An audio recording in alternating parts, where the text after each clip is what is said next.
We have an exciting episode for you guys today. We're going to talk a little bit about retro games. Oh my god. So, let's just get right to it.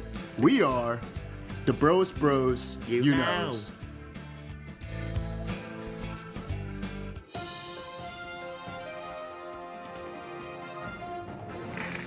We interrupt your award-winning podcast to bring you some rather distressing news.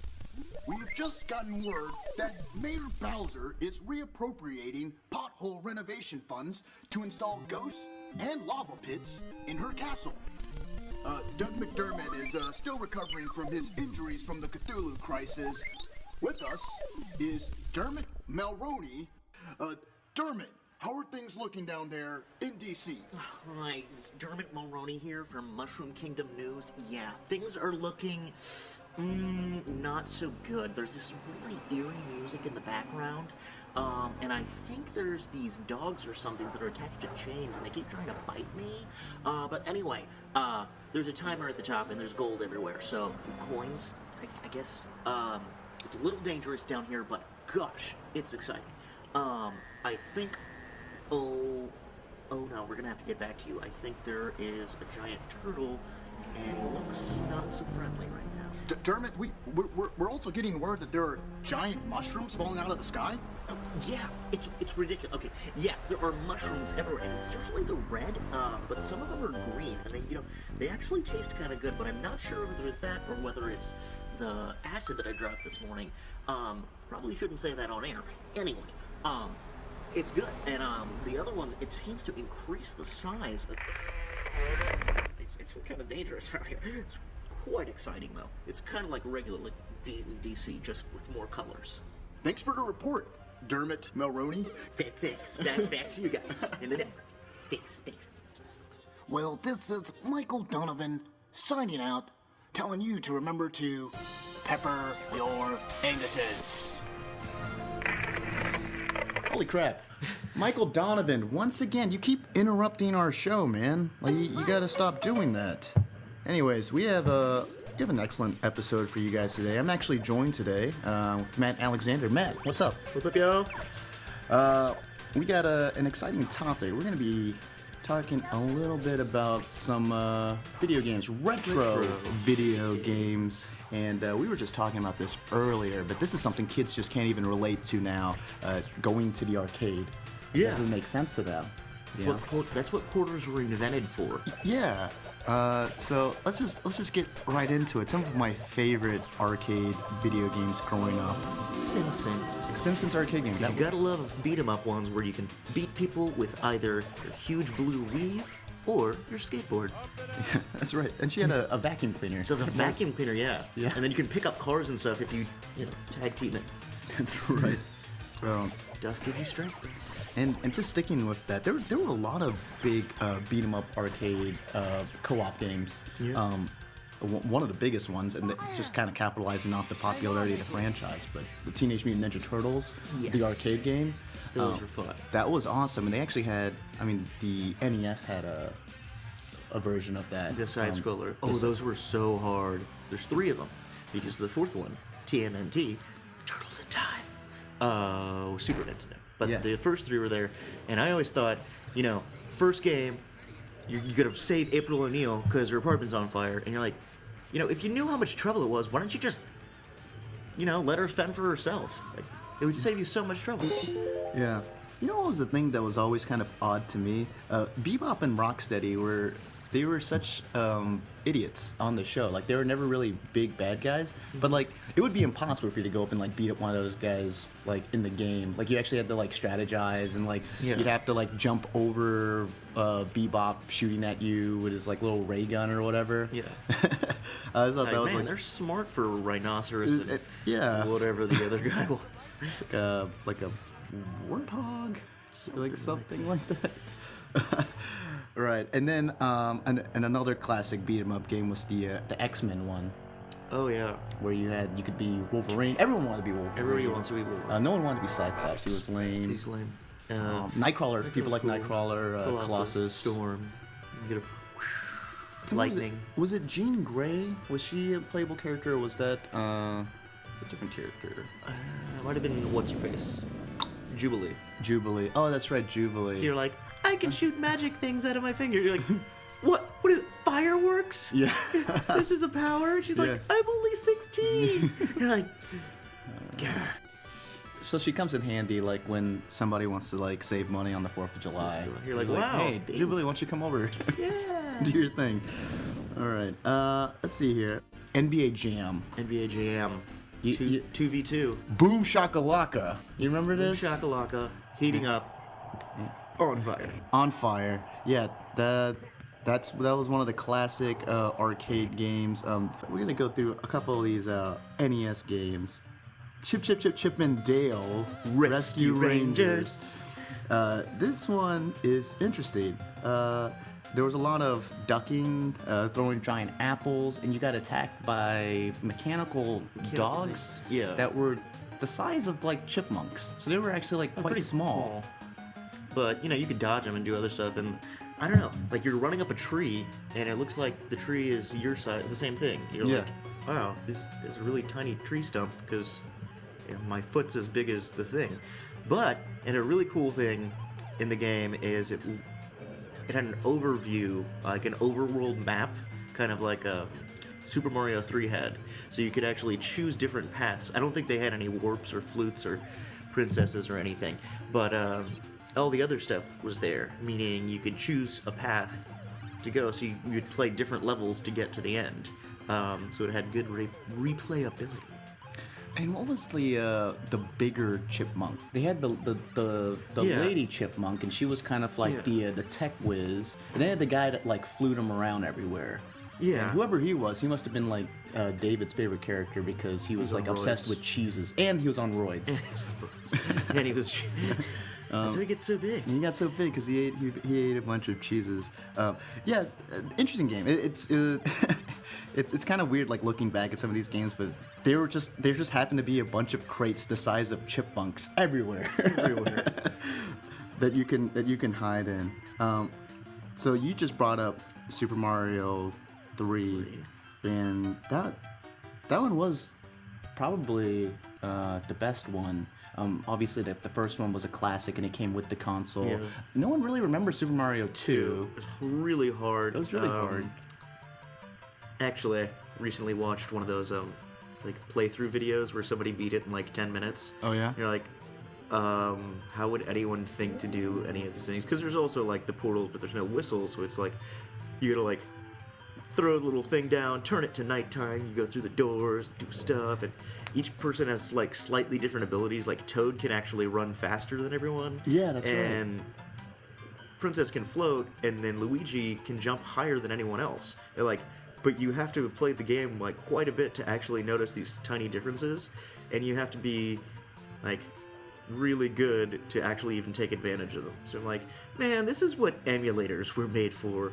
And it wasn't even necessarily like a very linear side scroller. There was a bunch of different places you could go into. I agree with you. That was a very, very difficult game, and kind of the forgotten child of the three big Mario games on the NES.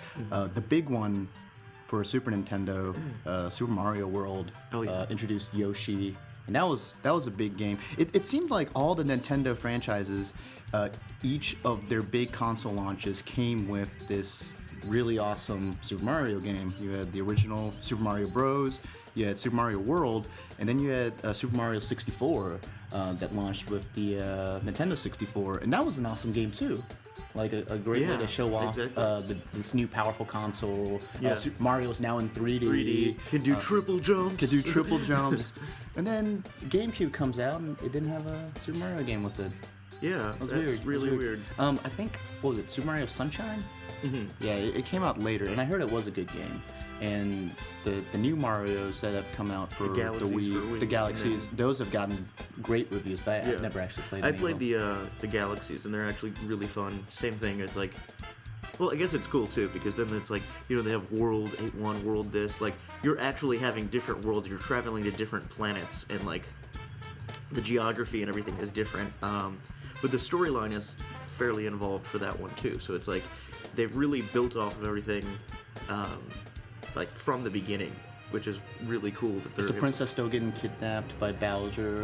It's slightly different, but there's like their descendants, like Princess's daughter, Rosalina's there, and then they're like trying to restore order to the universe through stars, and it's like star power, and then like. Wait, so like did Mario? Mario doesn't hook up with her daughter. That would be really weird. No. That'd be really messed up. But we're not sure. It never explains. Princess is not mentioned, and Rosalina's there. You have to kind of infer that she's Peach's daughter, but you don't know who the father is. So it's like they're gonna have this episode with Mario and Luigi, and Peach are gonna show up and be like, "You are not the father," and they're like, "Oh no!"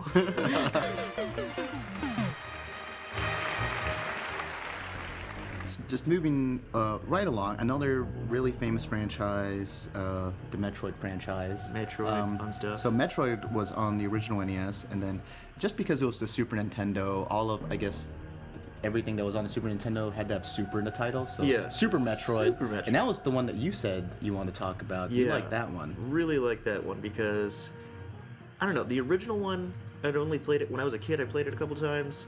It's kind of hard, and it's also like, everything looks exactly the same. I mean, you know that sounds racist. It go good. How you, bro? But everything looks kind of the same, so it's really easy to get confused. And there's only like 2 main areas that you have to go before you go fight Mother Brain and do all the stuff. And spoiler alert, everyone, at the very end you find out that Samus, main character, is a chick. What? But you have to beat the game in under 2 hours or something. No, like under 4 hours or something in order to, like, you know, have her take her helmet off so you can be like, whoa, it's a chick, or it's a dude with long hair. But the ones, it has really great music too. It's kind of creepy in the Super Nintendo one, and the mechanics are better, and they've like increased the number of weapons and areas and everything, and story's a little more involved. It's definitely a classic, And then they turned it into a first-person shooter. which was a bad idea. What was it? Was it for the GameCube? I think it was for Did they- GameCube was the first Yeah. one of those. But I heard, but it got great reviews. It though, got didn't hugely great reviews, yeah. It's just, it feels different, and they're also, they get like exponentially more complex, the games, as you go along. So like, because like Metroid Prime is actually one game, but in 3 separate installments, and the amount of like map coverage and the things that, like, places there are to go, it just keeps increasing for the game. So it's, unless you're like a hardcore fan, it's really hard to keep up with it. This next game, this is one of my, I remember this game quite fondly, even though I was terrified of it as a kid. Willow. It actually had, there was a movie Oh yeah, based on the game, starring Val Kilmer. I remember that. Yeah, it was really good. It was just like a very, it was a really creepy game.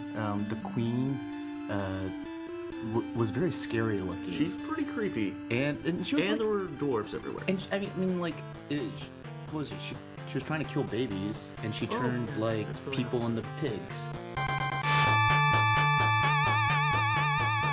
Like, it was a very, very scary concept. And I remember I used to have my dad just sit in the room with me when I played it. I was too Yeah. afraid to play it on my own. I loved the game. I was too afraid to play it on my own. So my dad actually had to sit there with me while we were playing it. But man, that was such an epic game. It was so good. I know Zelda is probably like the big game that I don't think most people would remember Willow. Zelda is one of the big definitive franchises. Willow played a lot like a Zelda, if the I had to adventure describe. RPG style. Yeah. Where you kind of collect different swords and shields. I thought it was a little bit more in depth than Zelda in terms Yeah. of like the different nuances. Like certain weapons can hurt certain enemies. But man, that's like a walk down memory lane. Willow, what a great great video game. You can't talk about some of the original epic retro games without mentioning Final Fantasy. Mm-hmm. So you were a big fan of. You were a big Huge fan of that. I actually played the original one on NES,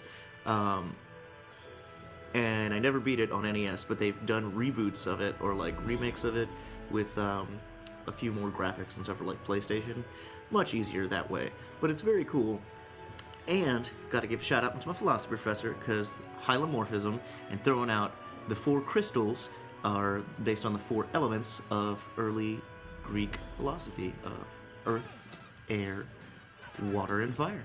So with those powers combined, you'd have a heartless Captain You'd have Planet. a heartless Captain Planet, but Gaia would be there to, make you feel better. So you know that Gaia was voiced by Oprah.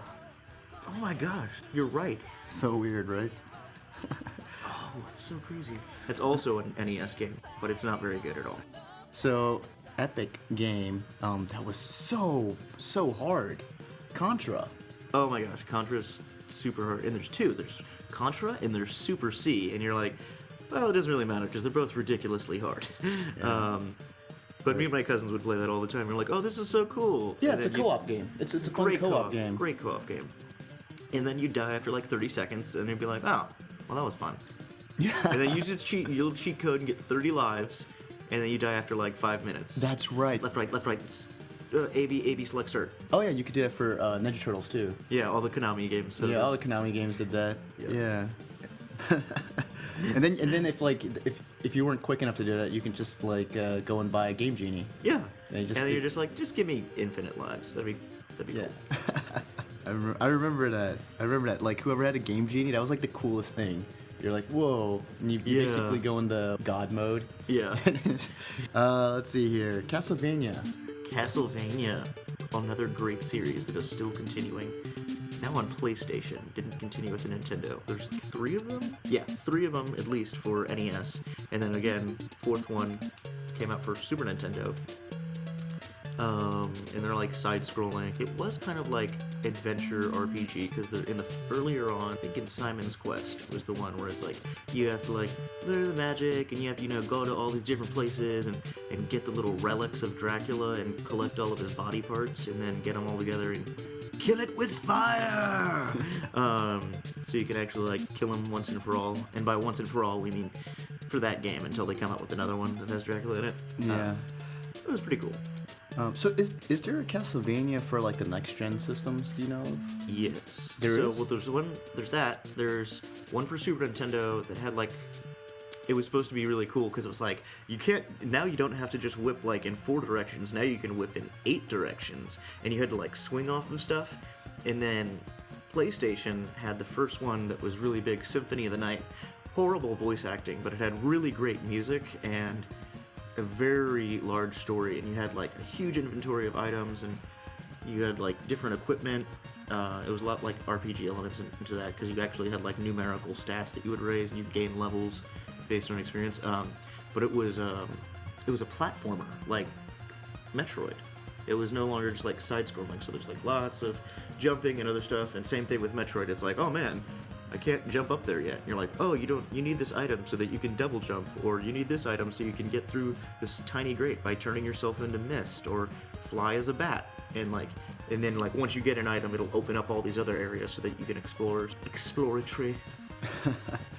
And then they've come out with a couple more similar ones for like PlayStation 2, and I think PlayStation 3. Yeah, it seems like we have like these new series for PlayStation and Xbox, but it's kind of fun because Nintendo definitely still banks on the old school nostalgia. Like their big games are still always going to be Mario, Zelda, like those are going to be their big games, and then Smash Brothers is like now one of their definitive games. Yeah.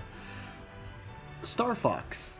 Star Fox is tight because you have to do a barrel roll. You have to do a barrel Gotta roll. do a barrel roll. Everyone remembers Skippy. Skippy would always get. And I always thought Skippy was a girl just because of like the high pitched voice. It turns out Skippy's a dude. But he just always kept on getting himself in trouble. And I was like, dude, if you could just do like a barrel roll every once in a while, you'd be fine. But like he's like, no, Star Fox, help me. Yeah. And he's like, And I was no, like, don't shoot me. You're like, well, maybe you should Just make get out of the yourself way. less shootable. Yeah. Right. And then this is one you brought up. Sort of obscure, very trippy video game. Little Nemo, the Dream Master. Dream Master. Wow. Really cool NES game where how do I explain this? You're asleep. The game starts when you're a kid, and you go to sleep at night, you get your pajamas on, and little, like, whatever warm cap thing, and you're doing a little snot bubble out of his mouth when he's going to sleep, and, like, that's how each stage begins. And then there's, like, crazy monsters and trippy colors and flowers and music, and you gotta find all these keys in each level so that at the very end of the level you'll be able to unlock all the locks and, like, get out of the dream. And then you find out, once you beat the main 8 levels, then you find out, like, oh, somebody's been, like, putting you in this crazy spell and invading your dreams. So then you have, like, this 9th level, and you get the little magic sword, and you're like, cast out the witch demon thing that is giving you bad dreams. And it's pretty baller for a little 5-year-old. Well, Matt, I appreciate you walking down this video game memory lane with me. It was my pleasure. Definitely some fun experiences growing up. A lot of these games I remember them quite fondly, and like we were saying, just the concept of going to an arcade is foreign. The concept of it was like back then we didn't have like this sleep mode on our next gen console. We didn't have a hard drive built into the console that like auto save like at every point. It's like if you got to a point that was too hard, but like the last save point was 3 hours ago, you just left your system on, and then like you went to sleep, when you woke back up, you just kept playing it. That's just how it worked. And if it crashed, then you would cry. You'd cry and then, a lot, and then you just start over again because what else are you gonna do? Because that's what you do. Yeah. All right, so we're gonna do something a little different. We've never done this on Broest before, but we're gonna bust out the guitar, gonna jam acoustic music. That sounds great. All right, thank you guys. This is recording live from 1117 Studios.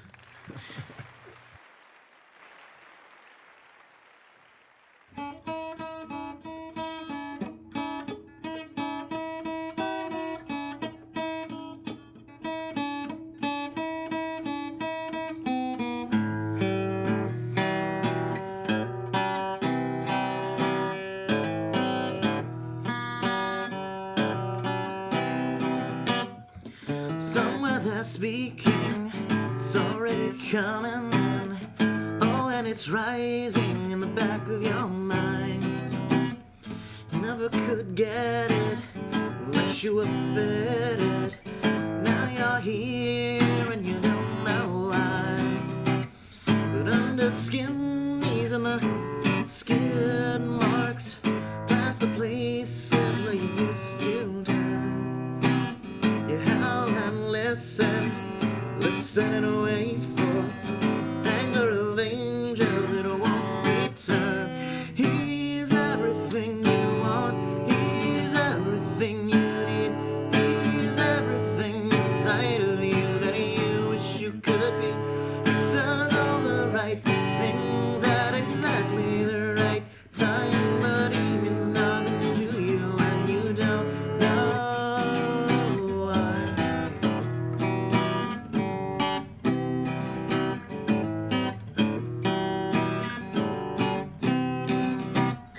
You're waiting for someone to put you together.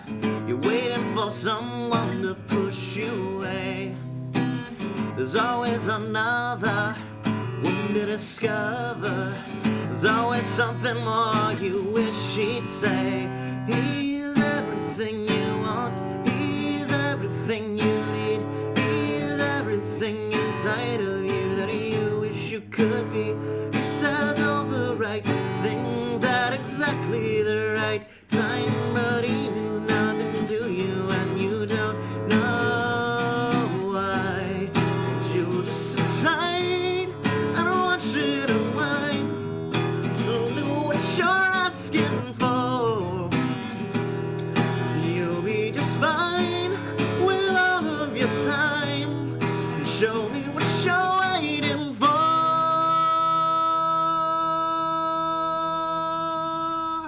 Out of the island, into the hideaway, past the places where you might have turned. There's another discovery of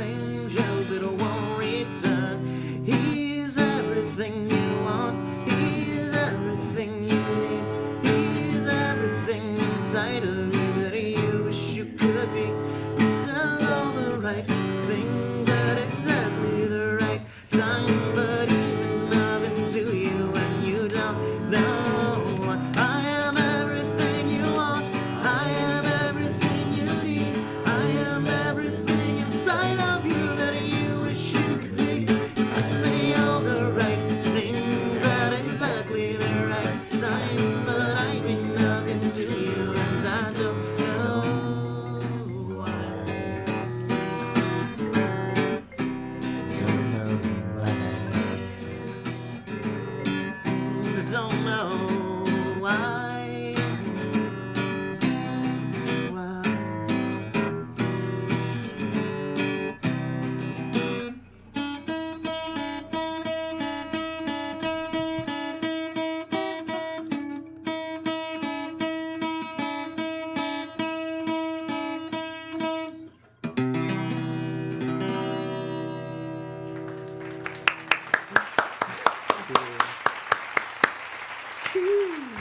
Well, Matt, it's been a lot of fun, and we'll have to do this again. We will, yeah, that was very fun. Thank you for having me. All right. Until next time, we are the Broest Bros. You knows. And Dan's like the Skippy of our life. I mean, seriously, put down the cheese and like do a barrel roll or something, right?